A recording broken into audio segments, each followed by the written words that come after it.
The Square Ball Podcast. Hello there and welcome to the show. The West Stand is the new show. It's out Mondays and Fridays generally. Slight change to that next week, by the way. We've got Opta's Johnny Cooper on, the stats man, and he's going to be on Tuesday, so we're swapping the shows round next week. You can find this on YouTube and in your podcast app as well. Welcoming guests from across the world of Leeds United. My name's Dan Moylan. With me is Michael Normanton. And the show is brought to you today by Boojum. Boojum. You still full? Still full. That's how good and big those burritos were. They were excellent. So. From the new branch in the Merrion Centre in Leeds, the Mexican burrito bar, the award-winning Mexican burrito bar at that. Branches across the UK and Ireland, which is where they originated. They have a huge following as well in Ireland, and they are now over here. And you can use our code to get a whopping £10 off if you spend £20 with Uber Eats. Get the gigantic burritos, size of your head. More or less. Yeah, that is It's a big old claim Swede. for me, Yeah.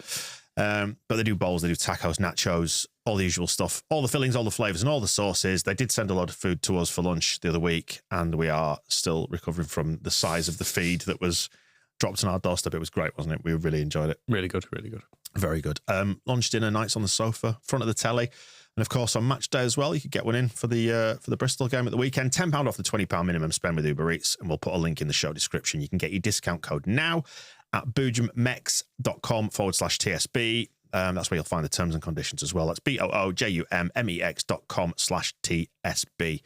On to today's guest. Hello there. We welcome former title-winning fullback and now LUTV hype man, Tony Dorigo.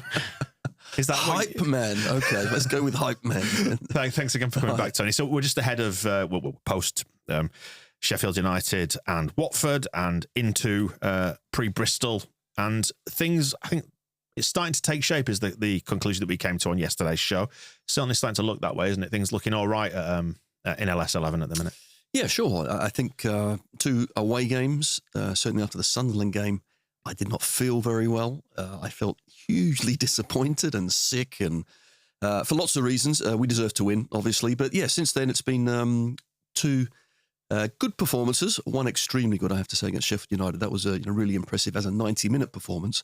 And Watford, crazy game, but at least we got the job done and got those 3 points. But I'm with you. Things are looking better. We've had a few injuries to deal with, yet there we are, floating towards the top, which is nice.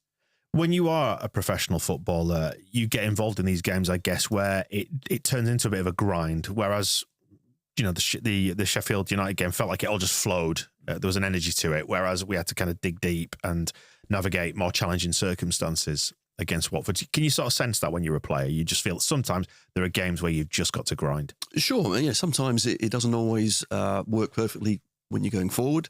Nothing's fluid. Everything's quite difficult. Everything's a bit stop-start. And so what you have to do then, surely in those periods of play, is don't concede.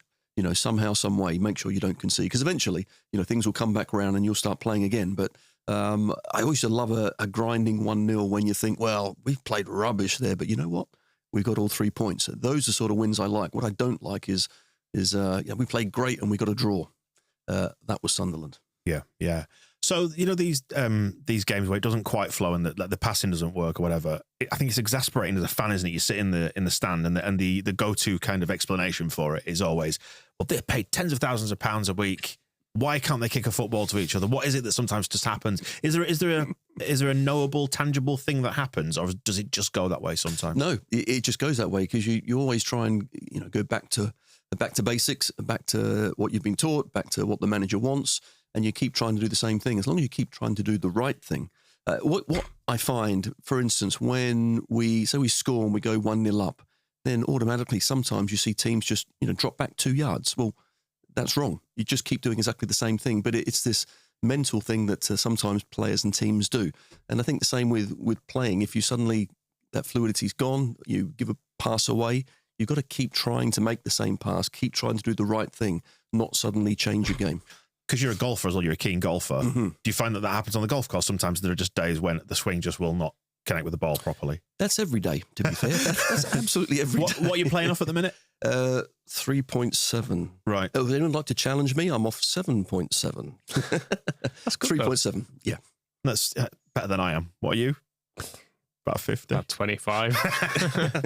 I've never played. I've been to the driving range once, and it was all quite embarrassing, really.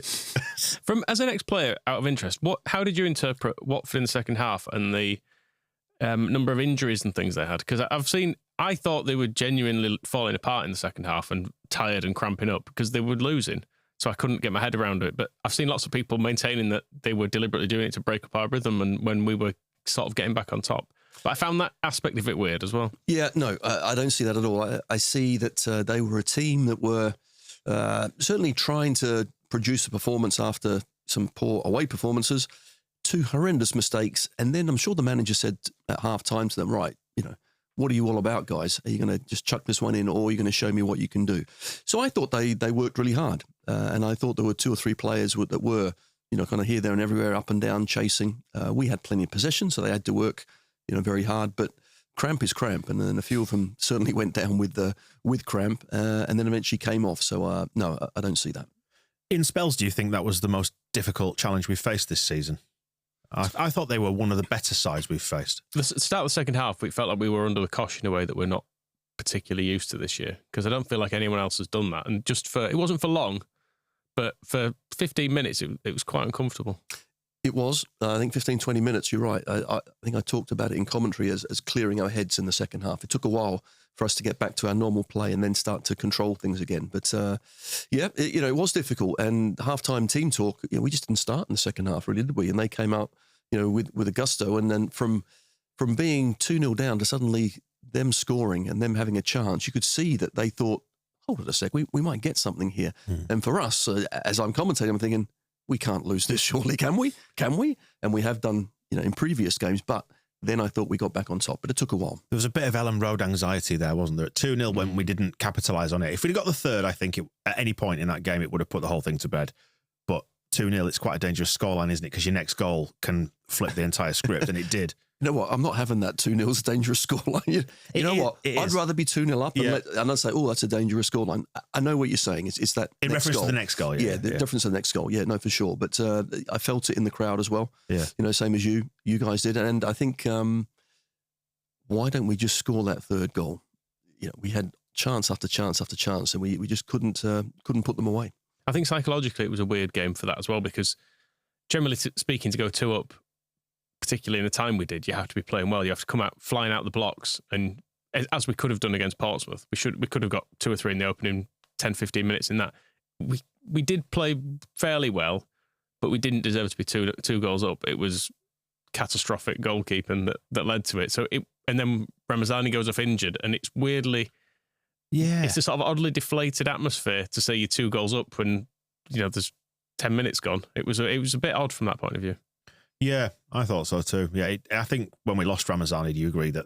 I mean, and it's no criticism of Manor Solomon specifically, but he looked a lot rustier than Ramazani, who looked like he was just getting into his groove properly, and then obviously that just stopped with the injury. Yeah, no, I'm with you. I think Manor Solomon is going to take a little while to get back again after his 3-4 weeks off. Ramazani has been playing, scoring, looking confident. The ball was like Velcro to his boots at times, which is brilliant. And he scored a fortunate goal. It's almost, we felt cheated not to score great goals. We ended up 2-0 up, and we don't normally get these gifts, which Bachmann came bearing. So we've said in recent weeks, haven't we? Like, and we're going back to the Wilco days of which you were a part. It's come out the blocks, get the game won in the first 20, and we don't normally do that. It feels like we maybe miss a chance or never quite settles down. And if you get to 20 minutes, that's when the creep starts to happen with the crowd. There's just that little bit of nerves comes into it. They get a chance, and You're right, and I felt that normally in some previous games, but I thought Sheffield United, I felt the opposite. I felt as if we were in control kind of all of that game. Certainly first 15-20, a good contest. Kiefer Moore caused 1 or 2 problems, etc., etc. They looked half dangerous. Then after that, I thought, well, we've got on top now. When are they going to respond? But they didn't. It was us controlling the game, for all the second half, which I was quietly confident when we were 1-0 up that we're going to be okay here.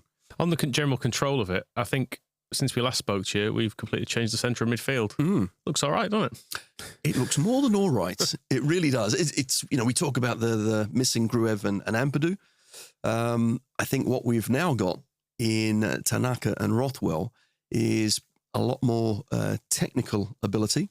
because I got to say, did you know we scored from a corner? I know it's breaking news, but we actually managed to score from a corner, and that was it 207th or 187th or something ridiculous? 179, I think, off the top of my head. Okay, Yeah, see, I can't count, but it was a lot. I wasn't counting. Certainly I did read that on the internet. Okay.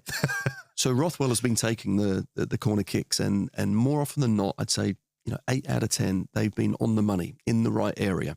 So that's what he brings. I think he's got a great burst forward with the ball as well, just to put midfielders out of play. And then you've got Tanaka, who just does not give the ball away. What a great habit that is. And then I looked at the physical side, because Daniel said after the Norwich game that he thought we didn't have as much control as he would like in midfield. And if you remember that game, it was a bit like a basketball game with one end and the other. Great to watch, but if you're trying to control and win a game, not the best way.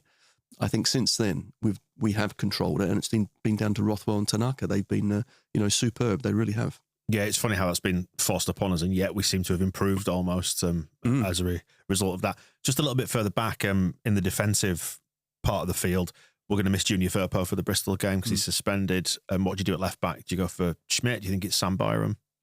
I don't want to let the cat out of the bag, but I actually am available. I did talk to Daniel, and he quickly said, "Are you kidding me?" What do you do? These sort of things are going to come up. This is why you've got a squad. And we've coped, really well. Since then, I can see Byram just, stepping in and doing a job. Simple as that. Yeah. Goalkeeper, you've got a goalkeeping question, haven't you? Yeah, just because obviously there was the Meslier. I described it before we started recording, the Meslier thing. I don't want to. There's no point going over it too much. But then obviously we saw the Watford keeper the other night. What's it like being on the pitch when these things happen? I'm thinking in particular John Lukic against Rangers punching it into his net, and then to go back to the Sheffield United game where we effectively won the title, the goalkeeping in that and the nature of the goal scored is just very strange. How do you approach John Lukic after he's done that? It's funny you said John Lukic and that punch at Glasgow Rangers. That's the first thing I thought of as well. In that, when a keeper just makes a crazy error that you wouldn't normally do, what is it that you do? Firstly, a goalkeeper's, if they make a mistake, it's in the back of the net. A defender makes a mistake, we might get away with it, once every 2 or 3 times. An attacker makes a mistake, it doesn't matter. No one remembers. If he scores again, it's fine. So, but they know that's the business. That's that's where they play. Mostly goalkeepers are a bit crazy as well. However, Meslier doesn't look so crazy until the ball's at his feet. Sometimes I feel he's a little bit crazy. And John Lukic certainly wasn't. He was very measured, very calm and calculated. And I think it is just about support, simple as that, because what you also have to understand, as every team member does, is that we are also going to make mistakes, and we need our teammates to help us out at some point. So you rally around him, and then you think, what, you might actually save us at least 7-8 points. Okay, you might have unfortunately cost us a couple, but you're going to save us 7 or 8. So no problems at all. Get on with it. Don't think about it. Don't dwell on it. On you go. So you just internalise any frustrations you might have, for the greater good. Well, I think also, always the top level performers, it's about how you react to things going wrong. It's not how good you are, but if something goes badly wrong, if you suddenly let that continue and eat away at you, your performance levels just dip and dip and dip. So it's about how you respond after that. And I think, to be fair, Sheffield United didn't even get a shot on target, so Meslier didn't have too much to do apart from a few crosses. And then he actually pulled off a very good save against Watford. So he's come back, nice and strong, which is good. Yeah, and Firpo was straight down the tunnel though at Sunderland, so obviously he was frustrated at that outcome. Listen, we all show it in different ways. I'm sure the manager would have got them all together and explained 1 or 2 things, but everything that I saw afterwards was really positive to me in that sense. We interviewed Pascal Struijk straight away, and same thing. He said, "Listen, we all pull together. We all make mistakes. I will make a mistake, but he's a really good goalkeeper." He also said that it hit a divot in the ground and moved. And if he said that, that's good enough for me. I couldn't really see with the replays and stuff. I couldn't see actually what happened. But then the manager, the same thing. We all just rally around together. It's one of those crazy things that you say, right, done, forget it, move on. And what about Bachmann for Watford? Because it felt like a little bit like it could go the same way that it did that time with, was it Alex Smithies who was in goal for Huddersfield in the 4-0? Or indeed Paul Rahubka. Yeah. when it was just one mistake rolling into another, and you're thinking at that point, truthfully, to be horrible to him, you're thinking, get him under pressure, have more shots, more crosses, make him do some work here, because he's on the verge probably of crumbling at this stage. And he did make a very good save from Nonso, actually, didn't he? When Nonso kind of went one way, then the other, and he shot, and it was the first sign he wasn't a hologram in the game. But at that point, I suppose, you want to really thinking, ideally, we'll get this guy subbed off at half time. He's been that bad. That's an ideal perspective from a Leeds fan. Yeah. It was just cruel, I know. What did you make of it from the commentary box? Well, the goalie gloves he had on, never going to catch on, are they? Those things don't seem to work so well. I don't know. I mean, it slipped straight through. It's just really poor. It's poor goalkeeping, and that's what I say about then how you recover from a mistake. Well, his recovery was poor again, because that second goal was awful. And I looked at it again, the second one, in that it took a deflection really early on. So he had plenty of time to assess the flight, assess the bounce, and work out, what to do. But what not to do is just push it straight back into the middle of the goal, which he did. So I thought it was a couple of really poor choices. Do you think that the role of goalkeeper has become infinitely more complex from when you were playing? Because, I remember John Lukic struggling to adjust a little bit to the back pass rule.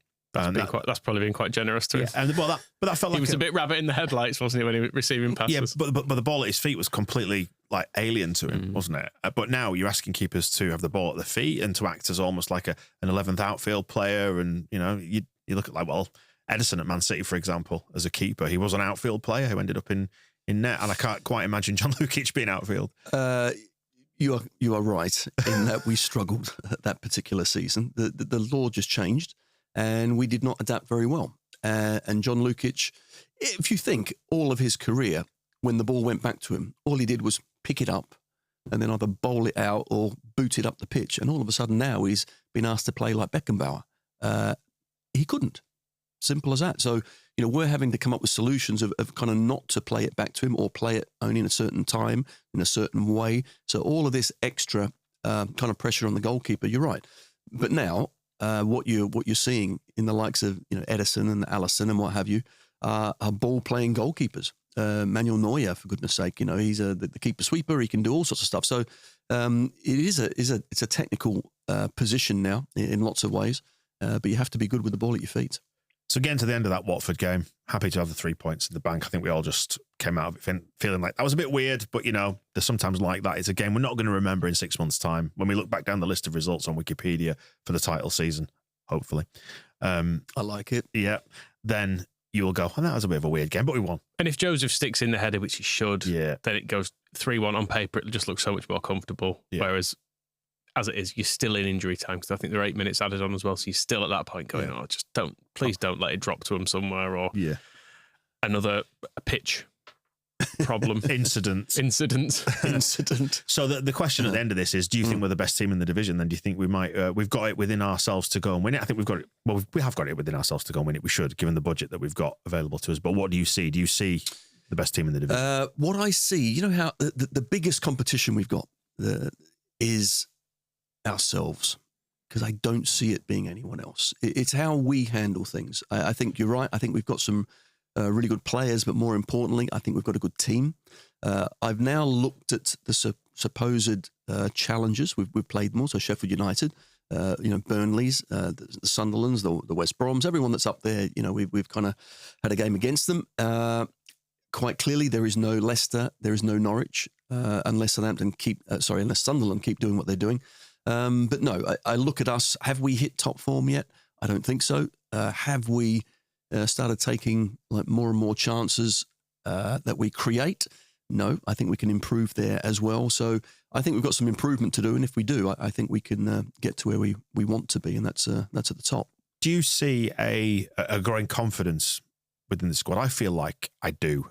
I don't know if I'm just imagining it because that's what I want to happen. But I feel like they're kind of growing into what's been asked of them, I suppose. I think from the Sheffield United game, I was really impressed how we handled the whole period. Watford then suddenly brought me back to, but this is Leeds. However, we recovered and then controlled. I felt fairly comfortable the last 15, 20 minutes, not so comfortable kind of before that. And I suppose those moments are getting less and less. So that is important. And then you've got the experience of the younger boys are getting more and more games. I think the new signings will get more and more integrated, and we've got a good few players still to come back in. So I think everything is pretty positive. We haven't previewed Bristol yet, have we? We didn't do it on our update show this week. How do you see this one as one we should win? Yes. You say that reluctantly. We should win every game, though, in this division. We really should. I've just pulled up because I was saying earlier in the week how good our record is against Bristol. It is ridiculously good. We've, since the kind of relegation era, we've played them 18 times and we've lost once. Right. We've won 8 of the last 9. Right, I'm blaming you. Just saying, you might have played in one of these. 1997, did you play in that? No, you'd have been gone. You'd have gone by then, wouldn't you? I was here in 97. Probably was it? David Robertson. It's fine. You're blameless. You're in the clear. That was nothing to do with me. You're blameless. We did lose. We lost at Bristol then, but since that day, not me. Since that day, we have lost once there, right? Which is remarkably good. There can't be a team we have a better record against. Not pleased you've said that. just say. I mean, obviously, what happened in 2010 has absolutely no bearing on what is going to happen at the weekend because it's an entirely different set of players. But as runs go, you do kind of get these things in your head. Yeah, but does that affect players? Do you ever perceive that as like a bogey team? So I remember, like in the 80s, we couldn't get a win for love nor money against Oldham. In my mind. I think it does. Certainly, I remember certain teams I played against, but more so in a positive light in that, we always go there and win. But that's only in the last year, 2, 3 years. I wouldn't go back any further than that. I don't see how that can have too much of a difference. But Bristol City, like any single game we play this season, it is a huge game. It's a really important game. They're going to be right up for this one. They come back and showed a bit of fight, didn't they, against Stoke to get back to 2-2. Similar scenario, wasn't it? 2 early goals. Yeah. Exactly. And so, it's going to be a tough game. But I just think we're equipped to deal with that. And I think we'll come through. Yeah, in their last 5, they've won 1 game, which was at Middlesbrough quite significantly. That's not an easy place to go. And then it's been 4 draws in the last 5. Their overall record, I think they've won 3 games this season. So, yeah. You look, and that's the thing. You start to it's the narratives, isn't it? You start to tell yourself, well, we always beat Bristol. We've got a really good record against them. We should beat them this season. But it's the isn't it? It's the unknown. It's the what's going to happen this time. But I think when you're chalking up where your points are coming from, though, you certainly aim to win this one, don't you? It's not one where you can. Some of the away games we've had so far, West Brom, Sunderland, you look at those as aways, and you go, if you come away with a point, obviously Sunderland didn't feel like it was a great point in the end. But on paper, you look at some games and go, oh, well, that's fine. That's fine to draw. That's fine to draw. A draw wouldn't be a disaster here, but, let's just win. They draw a lot of games. That is one thing that's worth saying. Draws against Hull, Coventry, Swansea, Sheffield Wednesday, Cardiff, and obviously the one you referenced there, Tony, against Stoke. The wins they've had this season prior to the Middlesbrough one was Oxford at home, which you'd expect them to win, all things being equal, and then Millwall at home at the start of the season. So it's there for the taking, I feel like. I think so. Naki Will's got a couple, didn't he? And he's scored once or twice against us. But no, forget all that hoodoo stuff. Just get out there and and do the job. And I'm sure the boys will be quietly confident, excited even, because I look after that third position. I see a little gap, a little 3-point gap there, and you put another 3 points on the board. Things are looking better and better. Yeah, it'd be nice to open that gap up, wouldn't it? I think if we could. It definitely has taken shape in the past few weeks. And the Sheffield United from having that unbeaten run, have now lost a couple, so that's kind of put them back on the level. We just need Sunderland to calm down. That's the main thing. Yeah. Well, I thought Luton were going to do it, to be fair, but yet they came back and scored a really good win. And Chris Rigg, I saw the goalie scored, the young man. He's looking good. So I'm just looking down the kickoff times for this season. The 2 draws at the start of the season against Portsmouth and West Brom were both lunchtime kickoffs. Am I being silly? Yes. Right. And we also had a lunchtime kickoff against Burnley, which we lost. Are we eating breakfast too late? I don't Shall know. I get them up at 6 o'clock? Is that what you're saying? Is it like eating before you go swimming? Yeah. But I'm just talking myself out of why we might win. So presumably it's going to be a bit of an early start for you, Tony, or maybe a late night Friday in Bristol. We'll head down Friday. But It's interesting you say you change different things. Howard Wilkinson, the year after we won the title, away from home, we couldn't win a game for love nor money, and we changed everything. You name it, what we ate, whether we trained, whether we didn't eat, where we stayed, whether we travelled straight to the game. Every single away game, as it went on, we tried to do something different. But what's with that view to what is that with a view to influencing? I suppose, is it the game directly, or is it the mind of the players, or what is it? Well, just to listen. If you keep doing the same thing and you keep losing, guess what? You're probably going to keep losing. So that's what it is. It's just how do you change it? What do you do? Something different. But clearly, for us, it was a mental problem, and we just weren't very good away from home. You can do whatever you want, but it's actually out on the pitch to where it all matters. Yeah, it's the lunchtime kickoff. So yeah, and I don't know if it's true or not, or anecdotal or what, but the lunchtime kickoffs were never quite as good last season in those either. I'll take your word for it. I mean, I can't say for sure. It's just this is the Leeds United anxiety, just like the little devil on your shoulder going, no, they won't. It is, and it's like a lot of people come up to me and go, "Oh, after the international break, we are always terrible." I'm sorry, it's an excuse. Yeah, it's just an excuse, and like you're saying, it's the 12:30 thing. As a player, that's just an excuse because the same 12:30 for the opposition. So if you want to look at all those things, there's a million and one things why you might not win and you could win. But I think it's really important for the players to understand that that there are no excuses. Cross that white line.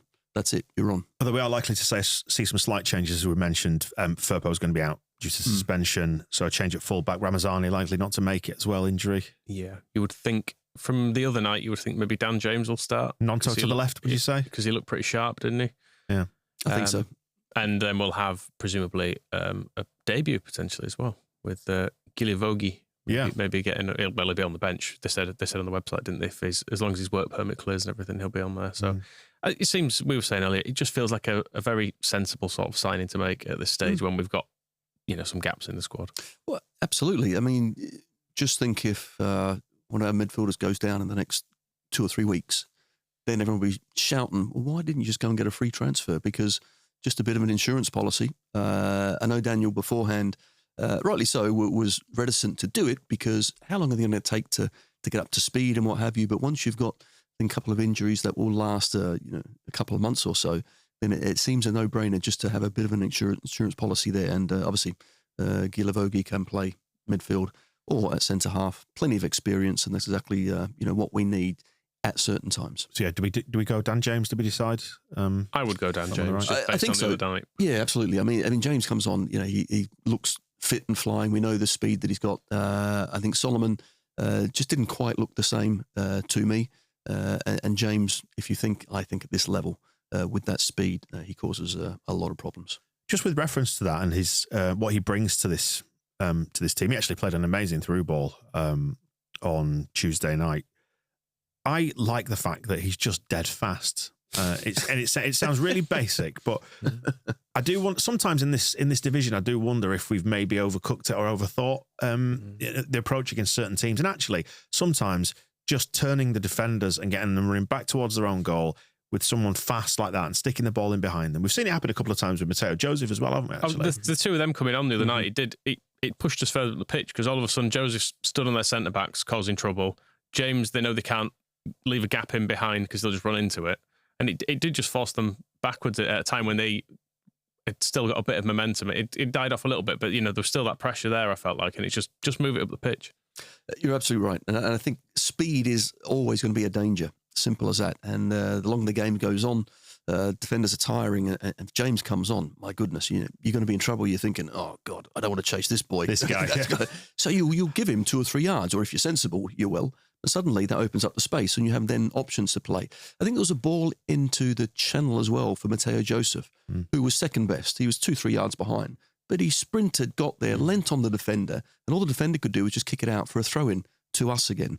Those things make a big difference towards the end of the game. Yeah, it was almost like a rugby union style approach. And I can't remember which game of the 2 it was that we've had in the last few days, but I remember there was a point at which I think we just stuck it down the line at one point. It might have been fairly late on in the game and just forced the defender just to put it into touch. Yeah. And you've gained 60, 70 yards and you've taken any pressure off things happening in your half and just get the whole thing moved up that part of the field. And maybe it's, because we are quite a tidy footballing team and we're very sort of precise with our passing, that actually being a little bit more industrial like that sometimes can be very effective at this level. I think sometimes you've got to show you can mix it up a little bit as well, because you become easy to play against when you're one-dimensional. When they think, well, we know they're not going to shoot. Well, like Glenn Kamara last year. Yeah. If you're a team against him and he's got the ball on the edge of the box, just leave him. Go mark someone else. You know he's not going to shoot under any circumstances.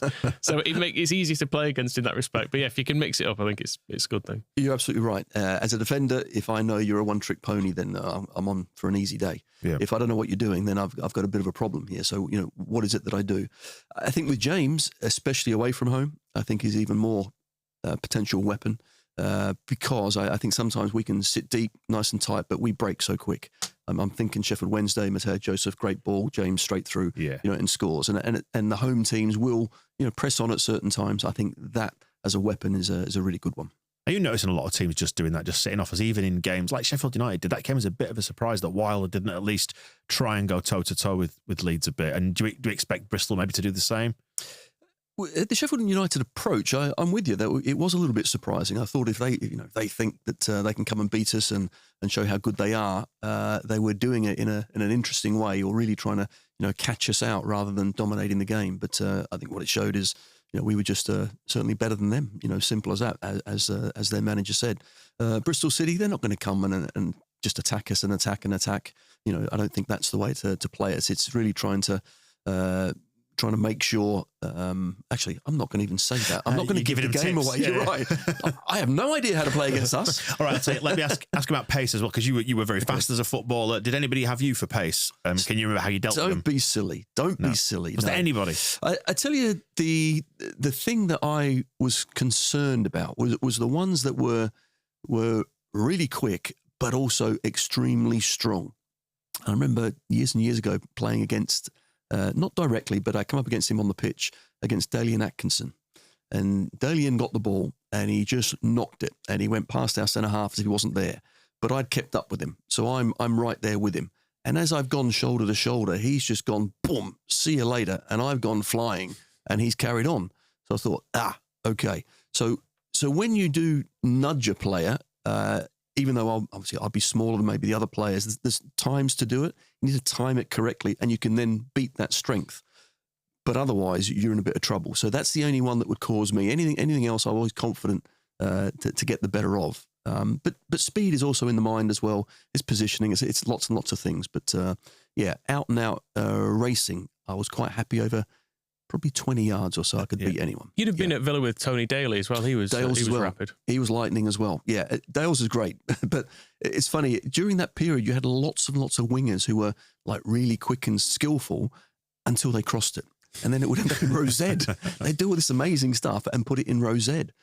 And then right at the end of my career, I played against a chap called David Beckham.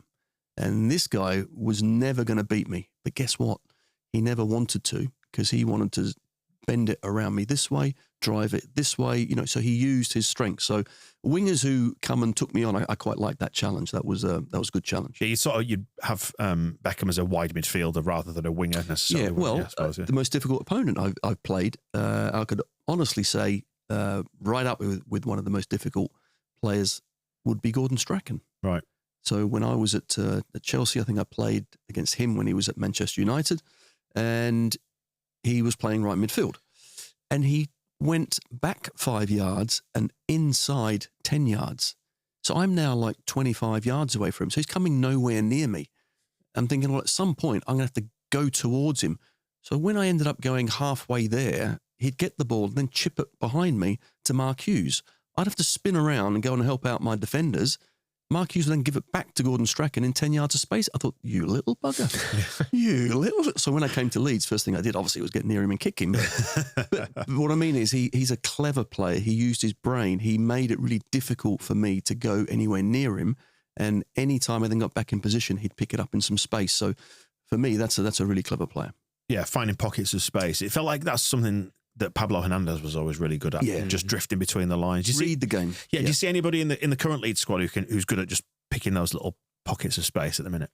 There was a couple of performances at Sheffield Wednesday who I was mildly impressed, I have to say.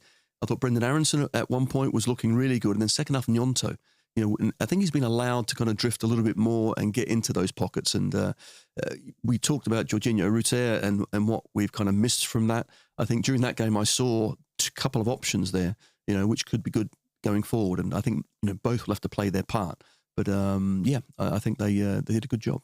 So quiet optimism and quiet confidence going into Bristol. I think that's where I'd land as the needle sort of wildly swings. Don't come back and to us on forth. it. Just that's what you've said. Fine.